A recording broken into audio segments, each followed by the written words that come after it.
Wala na? Promise, Okay na ba? Ayan na, ilagay. Challenger ba yun? Wala na.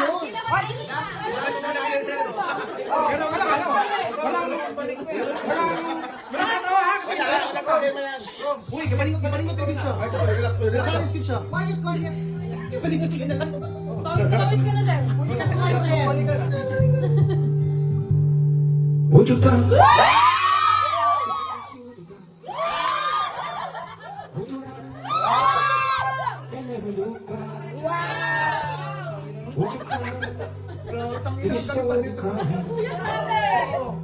We save my soul tonight.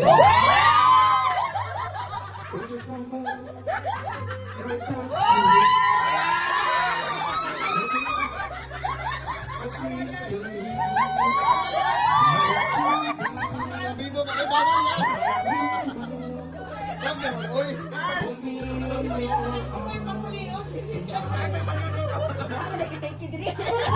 I can be a hero, baby. I can be someone to be. I might stop by you forever. You can take my breath away.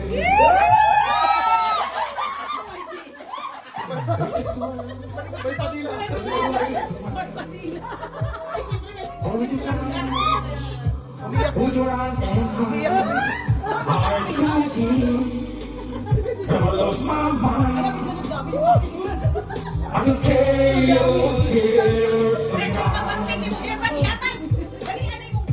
I can be a hero, baby.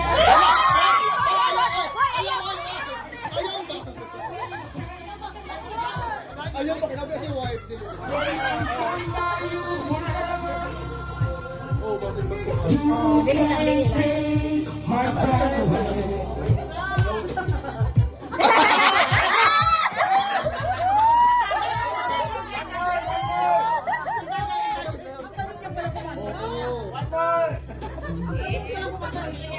Ang live sa Mrs. Beth, ano?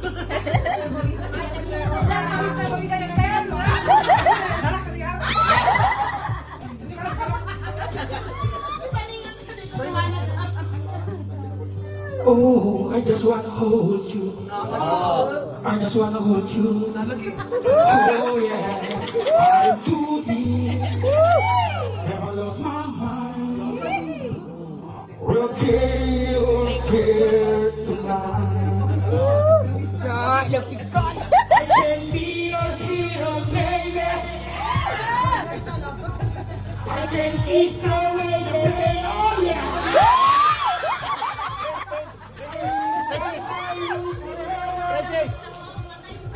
You can take my breath away.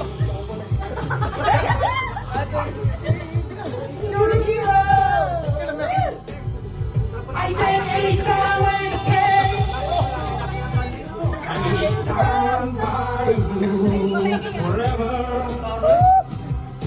You can take my breath away.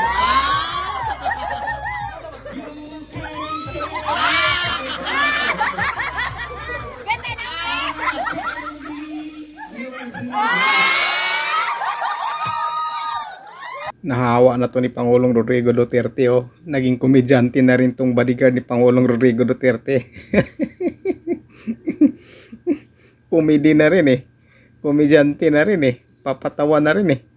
Ang nahawa ni Pangulong Rodrigo Duterte. Pero bilib na bilib din ako dito na yung bodyguard eh. Talagang hindi po talaga na iniwanan si Pangulong Rodrigo Duterte. Kahit na sinakay na po si Pangulong Rodrigo Duterte doon sa aeroplano. Talagang inalalayan pa po niya talaga si Pangulong Rodrigo Duterte pag-akyat sa aeroplano at hindi niya pinayagan na iba ang mag-aakay kay Pangulong Rodrigo Duterte. Siya talaga ang umalalay kay Pangulong Rodrigo Duterte pag akyat sa eroplano. Hindi niya pumayag na iba ang mag-aakay kay Pangulong Rodrigo Duterte. Talagang siya po talaga ang umakay kay Pangulong Rodrigo Duterte pag akyat sa eroplano. Grabe po, bilib din po ako sa taong ito. Talagang mapagkatiwalaan na bodyguard ni Pangulong Rodrigo Duterte. Talagang walang iwanan. Pati dito sa ICC, pumunta na rin siguro siya sa ICC. Oh. Malamang sa ICC po ito nangyari. Kaya nandoon po yung mga OFW at pinagkaguluhan po talaga siya ng mga OFW. Nagiging komedyante na rin po. Talagang nahawa na ni Pangulong Rodrigo Duterte. Marunong na po magpapatawa sa mga tao. Kaya yan, pinagkaguluhan po ng mga OFW. Yung bodyguard ni Pangulong Rodrigo Duterte. Bilib po ako sa taong ito. Talagang nakakabilib po. Hindi niya iniwanan si Pangulong Rodrigo Duterte. Talagang inakay niya. At siya po talaga nag-akay. Hindi siya pumayag na iba yung mag-akay kay Pangulong Rodrigo Duterte pag akyat sa eroplano. Kaya nakakabilib po yung bodyguard na ito. Kaya salute sa iyo, sir. Talagang solid po talaga kayo kay Pangulong Rodrigo Duterte. Grabe po kayo, nakakabilib po kayo.